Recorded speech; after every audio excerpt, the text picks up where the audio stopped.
Twilight Sparkle looks out her bedroom window, admiring the beautiful backyard of Celestia's kingdom. She looks out towards the forest, surveying the atmosphere there. The sounds and sights of the forest intrigues her young mind. Twilight decides she will sneak out for a little while to go explore this enchanting place that calls to her. As she leaves the castle grounds, the sun shows itself to be lowering in the horizon. It will be dark soon, but Filly Twilight will not let the night scare her off. She uses her horn to brighten her path. Soon, she finds herself at the mouth of a forest. Twilight stands before the forest, like a mouse staring at a lion, but this little filly's overwhelming sense of curiosity trumps any fear she has. Supplied only with her magic and wits, she ventures off into the forest. Looking around, there is much discovery to be had for her. Noise is abundant all around her, glowing bugs and plants creating a shimmering array of lights, and the creatures that she can see run and jump this way and that. Filly Twilight continues deeper into the forest, not aware of the looming danger that follows her. A few hoof steps in, she hears a low growl come from within a bush. Twilight's fur stands on end, and shivers run up her tail. Instead of investigating, Filly Twilight instinctively keeps moving forward. Once again, she hears a low growl. Her heart starts to race and pushes her little hooves to move faster. A third time, the growl is heard, but louder, with rustling heard nearby. Hello? Is any pony there? Filly Twilight realizes the danger that is closing in on her. Her little legs move as fast as they can, sending her into a full-speed gallop. But a gigantic creature jumps in her pathway. Twilight falls back, with the light from her horn revealing the abomination that has been frightening her.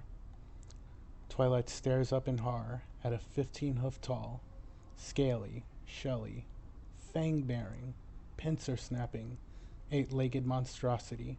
She tries to crawl back, only to feel herself hit a hard object.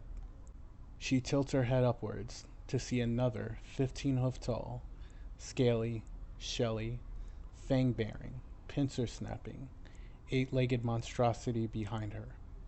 For a moment, Filly Twilight is frozen in fear, but something in her brain forces her to get up quickly and try to run away. The two creatures block Twilight's escape, slamming their pincers into the ground, boxing her into no escape. Twilight slumps to the ground, curling into a shaking ball of fear as she buries her face into her hooves. She can feel the hot breath of the creatures as they draw their faces closer. All that went through Twilight's mind was her wanting this to stop. Twilight hears the snapping of the creatures' fangs as they are about to feast, only to hear a loud thud. She slowly lifts her face up to see the monster in front of her, now gazing at the other monster.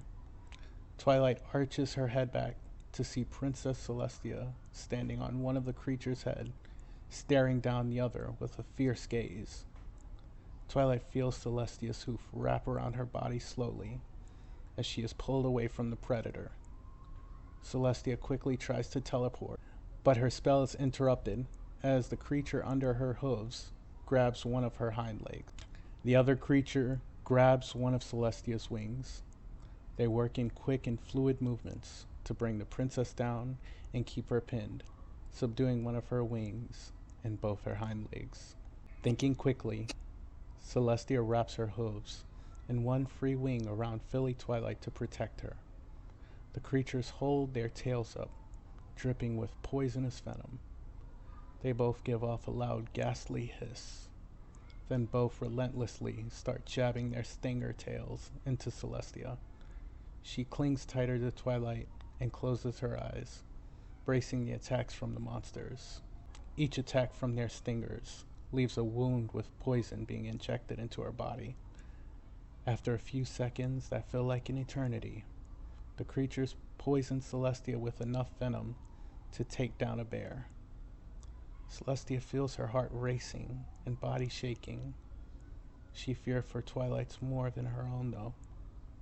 When Celestia feels like she is about to pass out, like a miracle, a trumpet sounds in the distance, causing the creatures to stop their attack and let go of Celestia. 8 guards swoop in and immediately start batting at the creatures with spears, forcing them to back away from Celestia and Philly Twilight. Quickly seeing they are outmatched, the monsters recede into the forest. 7 of the guards give chase, as one of the guards stay behind with Princess Celestia. He inspects the wounds covering her body. He needs medical help right away. Your Highness, I will return shortly with the Scorpra antivenom. Before the guard can fly off, Celestia motions him to stop. Please, Your Highness, we need to get you help right away. Make sure she's okay first. Celestia opens her wings, cringing as pain shoots through her body from every little motion. Celestia fully unwraps her wing and opens her hooves, revealing Philly Twilight clinging to Celestia, sobbing and shaking fearfully. She feels the guard trying to come closer, but utters a frightened squeak. The guard attempts to come closer again, but Celestia motions him to stop. She pushes her mind to focus and speaks weakly. Twilight, are you okay, little one? Twilight stops shaking, then lifts her head. Tears and snot are running down her face. She sobs loudly. Philly Twilight looks up at Celestia. I thought they were going to eat me. I thought they were going to eat you. I thought... Celestia pets Philly Twilight's mane and shushes her. It's okay, Twilight. You're safe. No pony will hurt you. She feels calmer, but then notices Celestia's eyes slowly close. Philly Twilight leans up and speaks to Celestia. Celestia, I shouldn't have gone into the forest. I'm so sorry. I just wanted to see it. I made a mistake. Please don't be mad at me. With Celestia too weak to open her eyes fully, finds the strength to hold Twilight close in her hooves. I could never harbor any anger towards my favorite little pony. All that matters is you are safe. Are you okay, Princess? Philly Twilight sees Celestia's eyes close completely, with the princess's hooves now slumped around Twilight. She waits for a reply, but all seems silent for a complete moment. Philly Twilight realizes that Celestia isn't even breathing anymore. Princess? Princess? Twilight leans up and tries to nuzzle her awake. Celestia! Celestia, please! I'm sorry for coming out here. I won't do it again. Please don't go. Philly Twilight leans her head down on Celestia's chest and closes her eyes to think hard.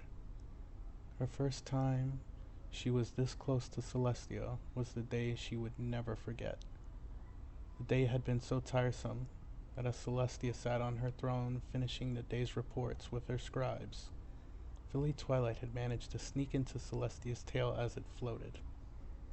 As Philly Twilight fell asleep, Celestia didn't understand why Twilight had done that, but it had warmed her heart. Twilight knew why she had chose Celestia's tail, not only because it looked like a puffy bed, but also she depended on and truly trusted her. You can't go. I love you. I don't want you to die. Your Highness. The guard lowers his head in sorrow. The whole world seems to fall silent as life drains every last bit of itself from the princess. Everything falls into a deep sadness as the universe has just lost a powerful source of light and happiness. The guard and Philly Twilight weep and weep, what almost feels like a lifetime.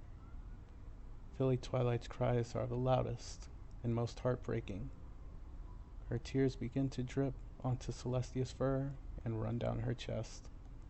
Celestia's chest begins to glow deep inside, where her heart is. Twilight buries her face back into Celestia's fur, wanting her teacher back. She feels someone pet her mane, then looks up to see Celestia looking down at her, awake and smiling. Do not worry, little one. I'm not going anywhere. The guard rises his head and is shocked. I thought you were a goner, Your Highness. I think I was. But this little filly just saved my life. Twilight wakes up and sees the moon from her bedside window. She gets up and makes her way down the stairs quietly, making sure not to wake Spike. Twilight goes over to one of the shelves, moves aside some books, then slides open a secret compartment. She pulls out a gem from inside, one unlike any other, a rare rainbow drop, a gem with a never-ending rainbow shine, having Twilight and Celestia's cutie mark carved side by side. Twilight remembers the day after the whole event happened with those creatures. Celestia had this made. It was a symbol of their unbreakable bond, and that they would always be there for each other. Celestia had also said one last thing. I was so scared. I thought you were. Celestia places a hoof on Twilight's head. As long as I am here, She replaces it over Twilight's heart. and here, I am always with you, Twilight Sparkle.